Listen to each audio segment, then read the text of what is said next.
AP తెలంగాణలో petrol కొరత వచ్చింది అని అంటున్నారు. నిజంగా పెట్రోల్ కొరత ఉందా, అసలు స్టాక్ ఉందా లేదా?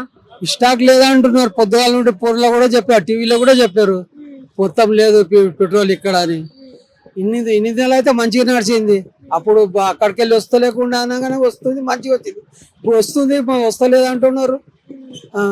అంటే ఇంకొక న్యూస్ కూడా అవుతుంది కదా, ఇప్పుడు వాళ్ళు పెట్రోల్ దాచిపెట్టుకుంటున్నారు, రేట్లు పెరుగుతున్నాయని డీలర్స్ అని అంటున్నారు. మరి నిజమేనా? ఏమో సెంట్రల్ గవర్నమెంట్ అర్థందంట ఇట్లా రేటు పెంచుతా అని, మళ్ళీ అందుషాట్ కానీ నేను కూడా పూర్లో అయినది పాట పొద్దుగల.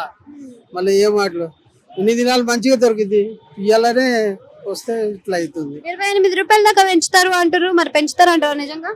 30 అంటున్నారు, 30 అంటున్నారు. అంత పెంచితే మరి ఎట్లుంటది అంటారు?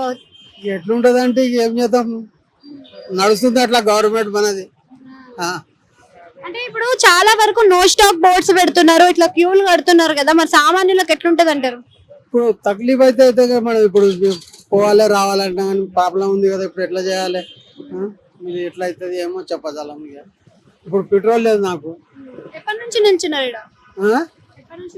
ఇప్పుడు వచ్చిన పాపని కాలేజ్కి వెళ్ళి వస్తుంది అని డైలీ ఇక్కడనే వస్తుంది, ఇది ఎక్కడనే ఉంటా నేను. పెట్రోల్ పోసుకోపోదామని వచ్చిట. Thank you.